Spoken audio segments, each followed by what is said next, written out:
Premium triplex villas at Kollur, APR Projects. ఇద్దరు ముగ్గురు నేను పోయేది వాళ్ళు పట్టుకుండేది వీడు మధ్య నాకేం వచ్చింది. మీరు పోలీసుతో ఉన్నారు కదా, పోలీసు వాడేదో ఇది పడితే మా ఇది లేక మేము సంసారం చేసుకుంటున్నాం. నాకు ఏమొస్తుంది మిమ్మల్ని పట్టిస్తే? అప్పుడు ఉండే అసలు ఇట్లా ఉంటాయండి, లేకుండా ఎట్టుంటది. ఇప్పుడు మా ఇంట్లో మా వాడే చెప్పేవాడు, దాన్ని రేడుకు పోయాను వదిలేసి వచ్చాను, వద్దులే పాపం అనేసి అని కొన్ని చెప్తాడు ఇంట్లో. మీ వారే చెప్తారు మీకు? వదిలేశాను. కొంతమంది పెద్ద హీరోయిన్ అమ్మ వాళ్ళే ఉన్నారు. అయ్యయ్యో, వాళ్ళే జుట్టు పట్టుకొని ఈడ్చుకొని వచ్చి కొట్టిన రోజులు కూడా ఉన్నాయి. ఆయన పెద్ద పెద్ద హీరోయిన్స్ మదర్స్ డే వాళ్ళు ఈ పని చేస్తుంటే అవి నేను చెప్పకూడదు, ఎందుకంటే నేను ఇండస్ట్రీలో ఉన్నాను కాబట్టి చెప్పకూడదు. సుమన్ అరెస్ట్ చేసినప్పుడు ఈయనే చేశాడు. మీ వారు అరెస్ట్ చేశారు? చేసి సుమన్ కాపాడింది కూడా ఈయనే. ఎందుకు అరెస్ట్ చేశారు అసలు చెప్పండి? మీ వారు అరెస్ట్ చేశారు కాబట్టి నాకు తెలియదండి. అది ఏదో దివాకర్ ఫ్రెండ్ అని చెప్పి అతని వల్ల ఏదో పెద్ద ఇది నిజంగా కేసు అది నిజంగా చెప్పండి. మీ వారు చేశారు కాబట్టి మీ వారు ఇంట్లో చెప్తారు కదా, మీకు చెప్తారు. బట్ అది సుమన్ కి తెలియదు. అది దివాకర్ వాళ్ళ గ్యాంగ్ లో తెలుసు అనుకుంటా. అది కొంచెం వడియార్ బాగా డబ్బున్నాడు కాబట్టి డూపు పెట్టి అట్లా క్రియేట్ చేశారు. సుమన్ అట్లా పనులు చేయలేదు ఓకే నాకు తెలిసి. బట్ కాంట్బోర్డ్ పొజిషన్ ఎంజీఆర్ ఆర్డర్స్ కాబట్టి, ఎంజీఆర్ అప్పుడు సీఎం కాబట్టి, ఎంజీఆర్ పీరియడ్ లో ఈయన వర్క్ చేస్తున్నాడు కాబట్టి ఒక ఆఫీసర్ గా పలాంటి డ్యూటీ చేయ తప్పదు కదా. జస్ట్ అరెస్ట్ అంటే అరెస్ట్ చేయాల్సింది. ఏంటి ఎంజీఆర్ కి సుమన్ గారికి? ఇదే వడియారు కూతుర్ని వచ్చి Dinakar or some Divakar something ఏదో ప్రాబ్లం. సో కేవలం దివాకర్ ఫ్రెండ్ సుమన్ గారు కావటం వల్ల ఈయన కూడా బుక్ చేసేసారు. ఈయన కూడా బుక్ చేసేసారు. ఓకే. తర్వాత ఆయన బాధపడ్డాడు. నా డ్యూటీ నేను తిట్టా. అప్పటికి సుమన్తో నేను యాక్ట్ చేస్తున్నా. సుమన్ నైట్ 10 వరకు మేమిద్దరం కలిసి యాక్ట్ చేస్తున్నాం సినిమా.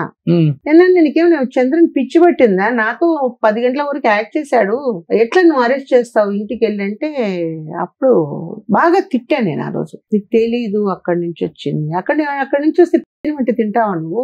వాడు కళాకారుడు, ఆర్టిస్టు, నేను ఒక కళాకారిని అంటే నన్ను ఏం చేయమంటా, నా డ్యూటీ సస్పెండ్ చేస్తారు. నాది చిన్న పోస్ట్, అప్పుడు ఇన్స్పెక్టర్, నేను పైన డీజీపీ నుంచి వచ్చిన ఆర్డర్స్ అవి. నా ఉద్యోగం నేను వదులుకోలేను కదా. మీరు వెళ్ళి చూసి వచ్చారా సుమన్ గారిని? నేను ఇట్లా వెళ్తానండి జైలు. మీ వారే అరెస్ట్ చేసింది? జైల్లో ఉంటే నేను ఇట్లా వెళ్తాను. అప్పుడు వెళ్ళారు కదా చాలా మంది లేడీ ఆర్టిస్టులు కదా హెల్ప్ చేసింది ఆయన. బయటకు వెళ్తే కాలు కొట్టేస్తాను. సో అది సుమన్ గారి స్టోరీ అనమాట. ఈ రోజు బయటపడింది. బయట నేను ఆ రోజు సుమన్ కలిశాడు. ఒక దీంట్లో డిపార్ట్మెంట్ స్టోర్ లో ఏదో కొనగడానికి వచ్చాడు, తను వచ్చాడు. సుమన్ బాగున్నా అంటే బాగున్నా, నువ్వు ఎలా ఉన్నావు ఏంటి ఇప్పుడు అంటే నేను చెప్పానంటే ముఖం ఒకలాగైపోయింది సుమన్కి.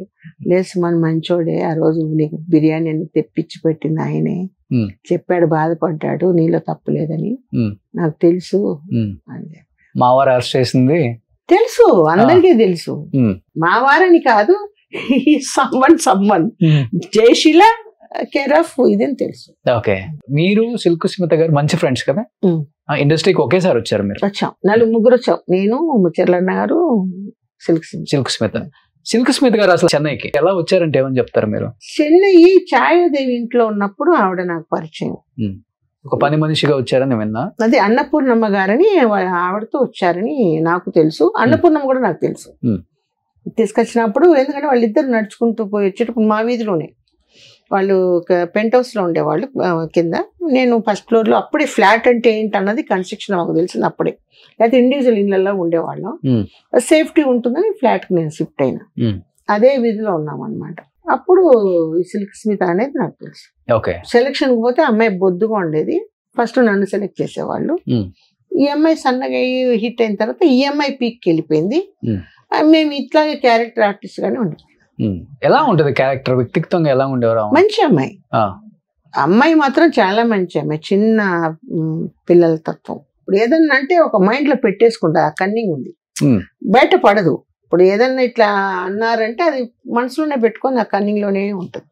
బట్ ఆ రోజుల్లో ఆమె డేట్ కోసం ఈ హీరోలు వెయిట్ చేసిన రోజులు ఉన్నాయి కదా? ఉన్నాయి. ఆ కష్టంతా తీర్చుకుంది. పెద్ద పెద్ద హీరోలు ఎవరైతే ఇది చేశారో వాళ్ళంతా కొడకల్లారా నన్ను ఒక చిన్న చూపు సార్ అని చెప్తే నన్ను ముందర కాళ్ళ మీద కళ వేసుకొని కూర్చుంది. అవునా? ఓకే.